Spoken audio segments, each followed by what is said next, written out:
Hello, this is Bob Van Rossen with Market Pro. I'm excited to welcome Josh Peoples to the third ever Pro 2 CMO. So appreciate your time today, Josh.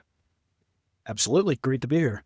So as we're here, right, and our focus is on helping the next generation of marketing leaders learn how to grow their career. Your career is fascinating. You spent 22 years at Scotts, and that was the first place that you ever worked out of college, or was it at a B school? My very, very first job out of my undergrad was at a little family sports park here in central Ohio called Sports Ohio. And I did that for about a year out of school. And then I got the opportunity to go to Scotts Miracle-Gro. There's multiple ways to grow a career, but what was the thing that got you excited about marketing? Well, interesting enough, Bob, when I graduated I went to Ohio Wesleyan here just north of Columbus.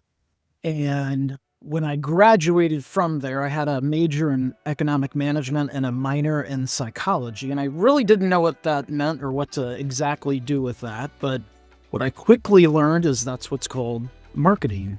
And I think what I fell in love with it first was this ultimate balance between art and science. And what I ultimately learned and getting some time underneath my belt at Scotts was really this connection between people and brands and what motivated them, why they were participating in categories, why they chose your brand, what they were looking for in products. And so that piece really became motivating for myself.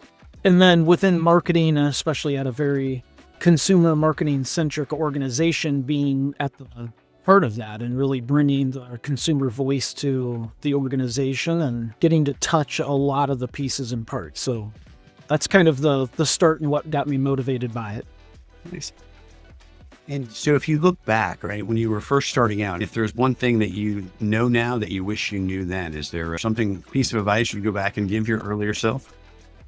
Yeah, I guess some of it gets to be around patience. And I think I didn't really understand how kind of non-linear your career progression would be, and that, at the end of the day, a lot of your lateral moves or the challenges that you run into are kind of the opportunities that stretch you the most. I always thought it was going to be very linear in how I would progress through an organization, and that really wasn't the case. And in hindsight, that ended up being the best thing, to get kind of expanded opportunities, or maybe not to the largest brand or the one with the most visibility, but it was kind of those that were, again, maybe more lateral, or businesses that really hadn't gotten a lot of love. And those were the ones that were the most challenging. I think I got the most growth from. Yeah, I think that's a really interesting point, right? When you look back, you started your career as an assistant marketing manager and pretty quickly became an assistant brand manager. And that kind of tends to be the role that a lot of people focus on coming out of B school, is how can I get that brand role? And, getting on the brand that is winning isn't always easy, and it isn't always the path to growth, meaning getting on a brand that's not winning and helping it turn around is sometimes a much better story. Yeah, I agree. And actually, it creates a lot more autonomy and a lot more freedom to try things that maybe aren't as much the muscle that the organization has. And there's not as much oversight, which I think early on in your career, that's a little bit, or can be, nerve-wracking, as far as there's not someone over your shoulder that's telling you what's right and what's wrong. But I think that ends up being actually one of the best things, is really having that freedom to try things that haven't been done, take a few more risks than on some of the larger brands that have a lot of oversight with them. So that's really interesting. So you're saying because you were on a smaller brand, or a brand that wasn't the leading in the category, you had more autonomy to make decisions and change and test and try new things, whereas there were the bigger, more successful brands inside the organization were more risk averse. Is that fair? Yeah, I actually started on the dirt business, which that doesn't sound overly awesome when you get into your first brand management business and role. Unlike at Scotts, the bigger businesses were grass seed or the fertilizer business or Roundup being a weed killer. So those were kind of the high glamour, big advertising budgets. And when I joined Scotts, it was on, again, its better name was Growing Media, but on the dirt business, which was somewhat in survival mode. I mean, it was, when I started, it was kind of, you guys either figure out how to make money or we're going to sell off this business. So really kind of challenged the entire group and team, which I think got everybody at a very nice kind of common goal and view, whether you viewed that as a threat or an opportunity, I guess, depending on the seat that you were in. But it did create a lot of freedom to say, hey, we've got to go out and really try things and do things that had not been done. So we were able to borrow a lot of the brands that existed and try to figure out, again, how do you win within the competitive set? What was missing within the category? How do we leverage a lot of the equity that our brands had and a lot of the capabilities that the organization had as well? And that was a huge string of, this was a business that was, I think when I started, around $175 to $200 million, making, call it low teens from a margin standpoint. So not really driving off a lot of dollars. And when I left Scotts, it was over $1 billion business that was rolling off, close to $200 to $220 million. So, just the rocket ship that we were on, but it really started in those foundational days when there wasn't a lot of love, wasn't a lot of attention, and we had to kind of earn our place within the organization and as a business. And so were you assistant brand manager and then promoted to brand manager? Was it both on that same brand? It was both on that same brand, yeah. So I actually started, I always say it was the mailroom of marketing at Scotts, so as an assistant marketing manager, and then, yeah, both my ABM time as well as my brand manager roles were within that soil or dirt business as well. And was that ABM and brand manager role, were those goals for you coming out of B school?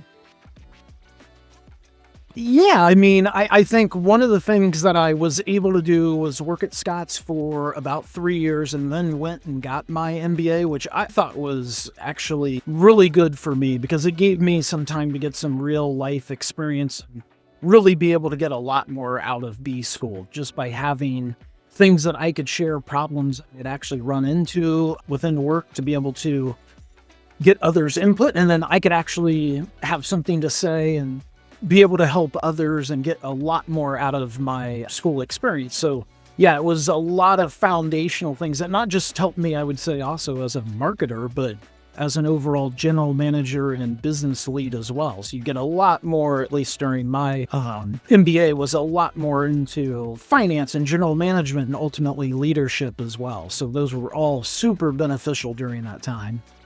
Yeah, it's a really interesting point, right? As we are focusing on placing CMOs and senior leaders in marketing, that is so consistent, right? The fact that I took 2 to 3 years after undergrad, or somewhere between 2 and 5 years after undergrad to work prior to going back to get my MBA makes my MBA so much more valuable because I have experience to apply to the learning.